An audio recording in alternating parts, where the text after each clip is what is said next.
नमस्कार दोस्तों, ज्योतिष, हस्तरेखा एवं वास्तु विशेषज्ञ आचार्य पंडित गिरीश बारोलिया के चैनल में आपका स्वागत है। कृपया हमें अपना स्नेह व सहयोग प्रदान करें। हमारे चैनल को सब्सक्राइब करें और बेल आइकॉन को प्रेस करें। साथ ही अपने आत्मीयजनों के साथ इसे अधिक से अधिक शेयर करें। आपका जीवन मंगलमय हो। लाइक करें, शेयर करें। आचार्य पंडित गिरीश बारोलिया, ज्योतिष, हस्तरेखा एवं वास्तु चैनल।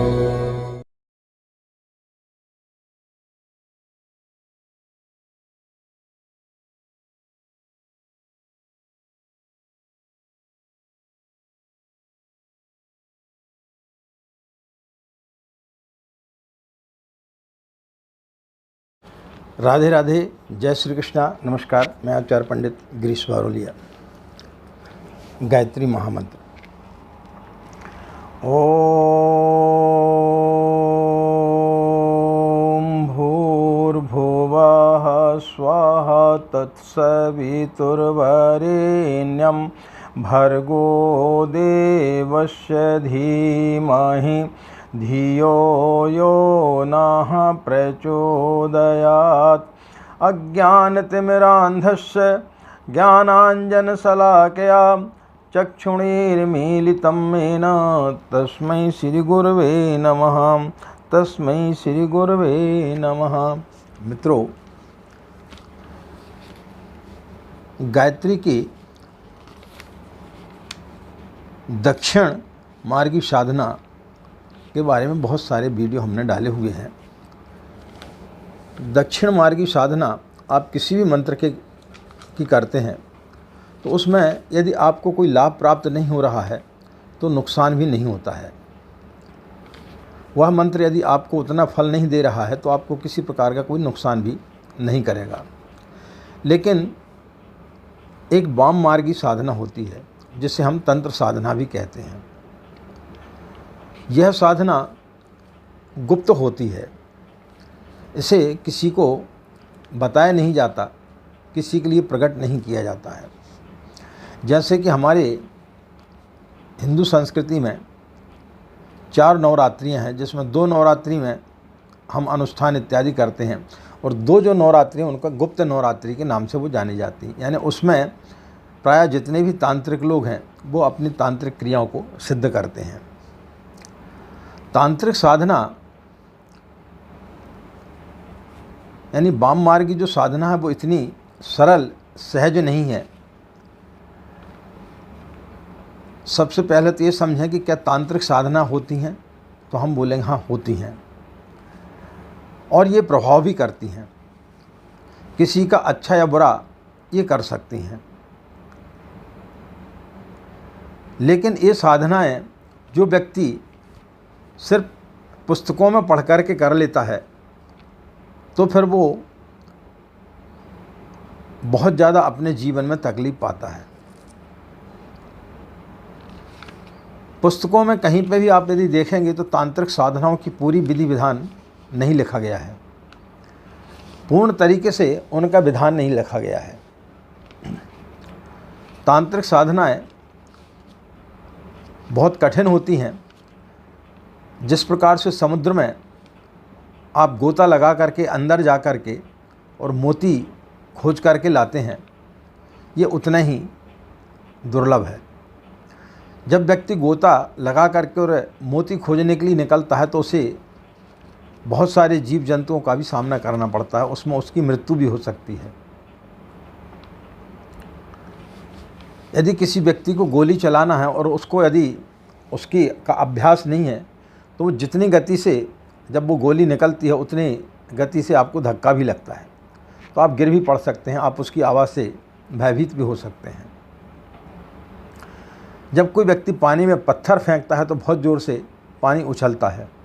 यानी आप किसी शक्ति के ऊपर यदि कोई दबाव डालते हैं तो वो उछलता है, तो उससे व्यक्ति भयभीत भी हो सकता है, उसका नुकसान भी हो सकता है। इसी प्रकार तांत्रिक साधनाओं में हम शक्तियों को ज़बरदस्ती अपनी ओर आकर्षित करते हैं। उस आकर्षित करने में वो हमें कई प्रकार से भयभीत भी करती हैं। जैसे आप अनभिज्ञ हैं, आपको यदि उसका अनुभव नहीं है और आप यदि सांप की वामी में हाथ डाल दें और उसको हाथ से यदि सांप को निकालेंगे और कहीं गलती से वो निकल गया और फुसकार मार करके यदि आपकी तरफ भागेगा और आपको यदि उसको बस में करने की विधि नहीं मालूम, तो फिर वो आपका पीछा नहीं छोड़ेगा। यदि शेर सो रहा है और यदि आपने उसको कंकड़ पत्थर फेंक के मार दिया तो वो आपकी तरफ दौड़ेगा। और आप में यदि सामर्थ्य है, आप में यदि शक्ति है तो आप उससे भिड़ सकते हैं, और यदि सामर्थ्य नहीं है तो फिर वो आपको खा जाएगा। इसी प्रकार से तांत्रिक साधनाएं होती हैं। जब आप तांत्रिक साधनाएं करते हैं उस समय वो इसी प्रकार से आपके ऊपर प्रहार करती हैं, आपको भयभीत करती हैं, आपको कई प्रकार से डराती हैं, कई प्रकार से आपको प्रलोभन देती हैं। अब यदि आप भय खा गए और वहाँ से भाग खड़े हुए तो फिर वो आपका अनर्थ कर सकती हैं, और आप यदि किसी प्रलोभन में आ गए तो फिर वो आपका किसी न किसी प्रकार से अहित कर सकती हैं। तो तांत्रिक साधनाएं यदि आपको करना है तो ऐसे गुरु के सानिध्य में आपको करना चाहिए जो उन विधाओं को जानता है। यदि जो उन विधाओं को बिल्कुल भी नहीं जानता और वो यदि आप उससे सीखेंगे तो वो आपको अर्थ का अनर्थ कर देगा। पुस्तकों में कहीं भी तांत्रिक साधनाओं का पूर्ण कर्मकांड का उल्लेख आपको कहीं नहीं मिलेगा। जैसे आप YouTube चैनल खोलेंगे आपको कई मिल जाएंगे, हमने भी बहुत सारे वीडियो डाले हुए हैं कि कौवा का पंख मिल जाता है या उल्लू का पंख मिल जाता है तो उससे ये वशीकरण हो जाता है, वो वशीकरण हो जाता है, इसके ये करने से ये वशीकरण होता है। तो इस प्रकार की कई चीज़ें मिल जाती है। उस पर फिर कमेंट्स लोग कर देते हैं। हमने, हमारे एक बाबा जी थे, हमारे एक मतलब जो है बाबा हैं, उन्होंने 2 दिन में जो है हमारा काम सिद्ध कर दिया, फलाना कर दिया, ढिकाना कर दिया है। तो ऐसे बहुत सारे लोग जो है भ्रमित करके लोगों को लूटने का प्रयास करते हैं। तो यह वीडियो बनाने का हमारा मुख्य उद्देश्य यह है कि ये साधनाएं होती तो हैं, इसको नकारा बिल्कुल भी नहीं जा सकता है, लेकिन इन साधनाओं को करने के लिए विशेष गुरु की आवश्यकता पड़ती है जिसे उन चीज़ों का पूर्ण ज्ञान हो, क्योंकि इनका कर्मकांड कहीं पर भी आपको पूर्ण रूप से किसी भी पुस्तक में नहीं मिलेगा। अब जैसे कई जगह आपको मिलेगा कि छोकर की जो लकड़ी रहती है उसका यदि आप उसके माध्यम से यदि आप उन लकड़ियों से यदि आप हवन करते हैं तो आपको संतान की प्राप्ति होती है। तो अकेले उन लकड़ियों से हवन करने से आपको संतान की प्राप्ति नहीं हो जाएगी, उसके पीछे एक बहुत बड़ा कर्मकांड छुपा हुआ है। जब तक आप उस कर्मकांड के माध्यम से उसके पश्चात आप उन लकड़ियों से आप यदि हवन करेंगे तो फिर आपके लिए संतान की प्राप्ति हो सकती है। ऐसे नहीं हो जाएगी कि आपने केवल अपने पुस्तक में पढ़ा और आपने उन लकड़ियों से जो है उनका हवन किया और आपको संतान की प्राप्ति हो जाए। इससे क्या होता है कि आदमी के अंदर अविश्वास पैदा होता है, यार हमारे शास्त्रों में, हमारे ऋषि मुनियों ने जो भी ग्रंथ लिखे उनमें जो बातें लिखी वो सब झूठी हैं। कौवे का पंख मिल जाता, उससे यदि आप जो कुछ थोड़ा बहुत बताते वो आप कर्मकांड करते, उससे आपको कोई लाभ नहीं होता, तो फिर आपको लगता है कि अरे सामने वाला हमको बेवकूफ़ बना रहा है। तो ये सारी चीज़ें इतनी आसान नहीं होती हैं। इन सब चीज़ों के लिए जिस गुरु के पास में आप जाते हैं वो पहले आपकी पूरी पृष्ठभूमि को देखता है कि आपकी पृष्ठभूमि आप उतने मजबूत हैं कि नहीं हैं। आपको यदि कोई भूत प्रेत यदि इत्यादि दिख जाता है तो आप उससे भयभीत तो नहीं होंगे। आपको कोई यदि ऐसी चीज़ दिख जाती तो आप उससे भयभीत तो नहीं होंगे। पूज्य गुरुदेव ने अपनी किताबों में कई जगह लिखा हुआ है कि किसी व्यक्ति ने 9 दिन में जो है गायत्री को सिद्ध कर लिया, लेकिन वो उस 9 दिनों में उसको कई प्रकार की अनुभूतियाँ होती हैं। 1-2 दिन तक तो कोई फ़र्क नहीं पड़ता, तीसरे दिन उसको इस प्रकार से दिखाई देगा कि जैसा हमारे कमरे में आग लग गई है। फिर वो अपने गुरु को बताता है कि ऐसे ऐसा आज मैंने देखा। फिर वो बोलता है कि थोड़ा और इस प्रकार से करो। फिर उसके बाद ऐसा लगेगा उसको कि मेरे पूरे शरीर में सर्प लिपट रहे हैं, या शेर जो है मेरे सामने खड़ा हुआ चिंगाड़ रहा है, मेरे को खाने के लिए दौड़ रहा है। या कभी उसको ऐसा लगता है बहुत बड़ा प्रकाश जो है प्रकाश पुंज आकर के सामने खड़ा हो गया है। कई अनुभूतियाँ व्यक्ति को होती हैं। उन अनुभूतियों से बगैर डरे हुए जो व्यक्ति निकल जाता है उसको फिर वो सिद्धियाँ प्राप्त होती हैं। हर एक व्यक्ति को वो सिद्धियाँ प्राप्त नहीं होती हैं। कई चीज़ें लिखी गई हैं कि पीपल के वृक्ष के नीचे खड़े होकर के यदि आप नित्य 11 माला का जाप करते तो आपको लक्ष्मी की प्राप्ति होगी। केवल दूध पी करके यदि आप 1.25 लाख गायत्री मंत्र का यदि आप जाप करते हैं तो आपको जो है सिद्धियां प्राप्त हो जाएंगी। लेकिन इतने मात्र से नहीं होता है, उनके पीछे का जो कर्मकांड छुपा हुआ वो आपको समझना पड़ेगा। वो कर्मकांड आपको कहीं किताबों में नहीं मिलता है। वो चीज़ कहाँ मिलेगी? जिसने अपने जीवन में उन चीज़ों को पाया है और जिसने उतारा और उसने उनको अच्छे कामों में लगाया है। क्योंकि ये शक्तियाँ जो हैं गुप्त रखी जाती हैं, इन शक्तियों को उजागर नहीं किया जाता है, और इन शक्तियों का जो भी व्यक्ति दुरुपयोग करता है उसके लिए बहुत ज़्यादा परेशानी पैदा होती है। इसलिए कोई भी गुरु एक तो मिलता नहीं है, और यदि मिलता है तो वो सत्पात्र को देखता है कि यदि मैंने इस विद्या को इसको दे दी तो ये उसका सदुपयोग कर पाएगा कि नहीं कर पाएगा। अब गायत्री की जो दक्षिण मार्गी साधना है उससे आपको क्या प्राप्त होता है? आपको आत्मज्ञान होता है, आपको ज्ञान की प्राप्ति होती है, आपके मन में सुख शांति आती है, आपका मन शांत होता है, आपकी बुद्धि प्रबल होती है, आपके कष्ट कठिनाइयाँ धीरे धीरे दूर होते हुए चले जाते हैं। तो इन साधनाओं से आपको ब्रह्म ज्ञान की प्राप्ति होती है, आप ब्राह्मणत्व को प्राप्त होते हैं। लेकिन जो वाम मार्गी साधना है, जो तांत्रिक साधना है, उससे आपको धन प्राप्त आप कर सकते हैं, संतान प्राप्त आप कर सकते हैं, किसी रोगी को आप ठीक कर सकते हैं, किसी शत्रु को आप अपने बस में कर सकते हैं, किसी स्त्री को आप अपने बस में कर सकते हैं, यानी वशीकरण इत्यादि आप इन सब चीज़ों से कर सकते हैं। कई लोगों से आप अपना काम निकाल सकते हैं।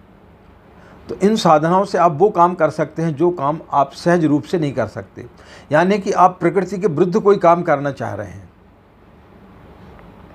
प्रकृति के विरुद्ध कैसा कि यदि पानी जिस बहाव में जा रहा है उस बहाव में यदि आप जाएंगे तो जल्दी तैर लेंगे, ये होगी दक्षिण मार्गी साधना, सिंपल साधना। वाम मार्गी साधना होती है यानी उल्टे चलना, पानी के धार के उल्टी तरफ चलना, कि पानी इस तरफ बह रहा है और आप उस तरफ के लिए जा रहे हैं, तो वो बहुत कठिन मार्ग है, उसमें आपके लिए कई परेशानियां खड़ी हो सकती हैं। तो ये साधनाएं बहुत गुप्त रखी गई हैं, और इन साधनाओं का आपको पूर्ण कर्मकांड कहीं मिलेगा नहीं। और यदि कहीं मिल भी जाता है तो उसके लिए आपको जब तक सद गुरु आपको नहीं मिलेगा, जब तक वो आपको परख नहीं लेगा, जांच नहीं लेगा कि हाँ आप इस मार्ग पर चल सकते हैं और आप लोगों को कल्याण कर सकते हैं, आप लोगों का कोई अहित नहीं करेंगे, तो फिर ये साधना आपके लिए फलित हो सकती है। अन्यथा इस प्रकार की साधनाओं में आपको कभी भी नहीं पड़ना चाहिए, वाम मार्गी साधना आपको नहीं करना चाहिए। यह विषय हमने इसलिए उठाया क्योंकि बहुत सारे लोग जानने के इच्छुक थे कि गायत्री की कुछ तांत्रिक साधना भी होती है। तो हाँ, बिल्कुल होती हैं, उससे कई प्रकार की आपको सिद्धियाँ भी प्राप्त हो सकती हैं। पूज्य गुरुदेव के एक हम आपको संस्मरण सुनाते हैं। एक हमारे भारतवर्ष का एक बहुत बड़ा तांत्रिक था, उससे बड़ा कोई तांत्रिक पूरे विश्व में नहीं था। जब वो विदेश गया था तो वहाँ किसी पत्रकार ने उससे प्रश्न पूछा था कि आपके अलावा भी आपके भारत में कोई आपसे भी बड़ा तांत्रिक है क्या? तो उसने बताया था कि मुझसे भी बड़ा तांत्रिक है आचार्य पंडित श्री राम शर्मा। उसमें इतनी बड़ी शक्ति है कि वो सृष्टि को चाहे तो 1 मिनट में इधर से उठा करके उधर रख सकता है, इतनी बड़ी शक्ति है। उसने गायत्री के माध्यम से अपनी कुंडलिनी को जागरण कर लिया है। वो व्यक्ति साधारण नहीं है, वो जब जो चाहे तो कर सकता है। लेकिन जो भी कृत्य वो कर रहे हैं वो अपने प्रकृति के अनुकूल, जितने भी आपने अवतारी पुरुष देखे होंगे, राम चाहते तो घर बैठे रावण को मार सकते थे, लेकिन उन्होंने लीला रची। कृष्ण यदि चाहते तो पूरे कौरवों का वैसे नाश कर सकते थे, लेकिन उन्होंने अर्जुन को दिखाया कि ये सब मरे हुए हैं, तेरे को सिर्फ इनका सिर काटना है। लेकिन वो लीला उनको रचना पड़ी। प्रकृति के अनुकूल हर सत्ता को काम करना पड़ता है। आज के परिप्रेक्ष्य में यदि देखा जाए तो आज की जो परिस्थिति चल रही हैं उनके बारे में पूज्य गुरुदेव 1947 में लिख चुके थे। 1947 में उन्होंने सारी चीज़ें बता दी थी कि इस प्रकार की विषम परिस्थितियां आने वाली हैं देश में, और उन्होंने उनकी तारीखें भी दी हैं कि इस तारीख तक ये स्थितियां सामान्य हो जाएंगी। तो ये एक साधनाएं होती हैं, लेकिन इनका सदुपयोग उन्होंने अपनी शक्तियों का दुरुपयोग कभी भी नहीं किया है। उन्होंने लोक कल्याण के लिए ही अपनी सारी शक्तियों का उपयोग किया है।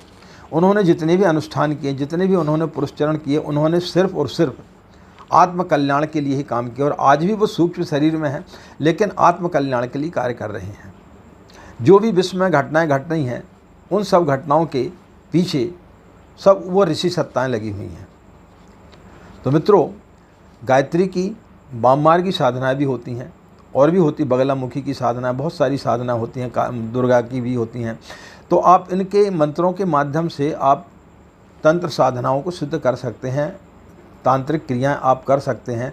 लेकिन उसके लिए कोई विशेष गुरु जब तक आपको ना मिले और जब तक वो आपको उस मार्ग के लिए प्रेरित ना करे, क्योंकि जब तक वो देख नहीं लेगा कि आप में वो चीज़ है या नहीं है, तब तक वो आपको वो विद्या नहीं सिखाएगा। तो मित्रों, इन सब चीज़ों के प्रलोभन में आप लोगों को नहीं पढ़ना चाहिए। गायत्री की सिर्फ आपको दक्षिण मार्गी साधना करना चाहिए। सिंपल मंत्र ओम भूर्भुवः स्वः तत्सवितुर्वरेण्यं भर्गो देवस्य धीमहि धियो यो नः प्रचोदयात्, इस मंत्र का आपको जाप करना चाहिए। जितना आप जाप करेंगे धीरे धीरे आपको लाभ इसका प्राप्त होगा। यह मंत्र कभी निष्फल नहीं जाता है, लेकिन लोगों में इतनी बड़ी जल्दी होती है कि लोग चाहते हैं कि हमने आज जपा और कल ही हमको इसके परिणाम प्राप्त हो जाए, तो ऐसा नहीं होता है। किसी भी चीज़ को समय लगता है। आपने यदि बीज को बोया है तो बीज बोने में भी आपको जो उसको वृक्ष बनने में समय लगता है। किसान जब अपनी खेती करता है तो उसके भी लिए 2 महीना 3 महीना 4 महीने का इंतजार करना पड़ता है। उसके बाद में फसल तैयार होती है, फिर फसल को काटता है, काटने के बाद में फिर उसको जो साफ करता है, इसके बाद वो जो है कई क्रियाओं से उसको गुजारने के बाद में फिर वो उसको जो है मंडी में बेचने के लिए ले जाता, तब कहीं उसे उसकी धन की प्राप्ति होती है।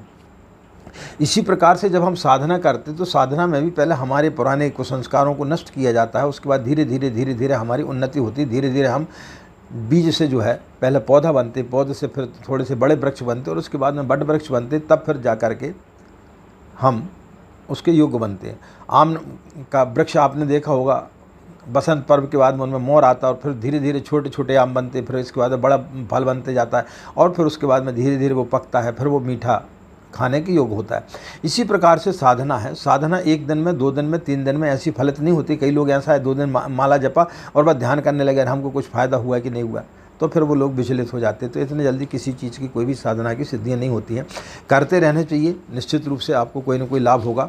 लेकिन वाम मार्गी साधना में आपको कभी भी नहीं पड़ना चाहिए। तांत्रिक साधनाओं से हमेशा दूर रहना चाहिए। हमसे जो लोग जुड़े हुए हैं तो उन्हें हमारा बताना एक कर्तव्य था कि इन सब चीज़ों से आपको दूर रहना चाहिए। इन चीज़ों में आपको पढ़ना नहीं चाहिए। ये चीज़ें होती हैं, ये निश्चित है। इनसे आप दूसरों का लाभ भी कर सकते हैं और उनका अहित भी कर सकते हैं, ये भी सही है। लेकिन इन सब चीज़ों से जितना हो सके दूर रहना चाहिए। इन चीज़ों के चक्कर में आपको कभी भी नहीं पड़ना चाहिए, अन्यथा आप किसी परेशानी में पड़ सकते हैं। हमारा मेन उद्देश्य यही है कि हमसे जो लोग जुड़े हैं वो किसी गलत रास्ते पर ना जाए, कोई काल नेमी उनके लिए भ्रमित ना कर दे। इसलिए हमारा यह बताने का, यह वीडियो बनाने का उद्देश्य था। मित्रों, यदि आप लोगों ने हमारे चैनल को अभी तक सब्सक्राइब नहीं किया तो इसे सब्सक्राइब जरूर कर लें और इसी प्रकार अपना स्नेह व प्यार बनाए रखें। आपका दिन मंगलमय हो, आप लोग खुश रहें, मस्त रहें। माँ गायत्री की असीम कृपा इसी प्रकार आप लोगों के ऊपर बनी रहे। हमें आज्ञा दें। नमस्कार।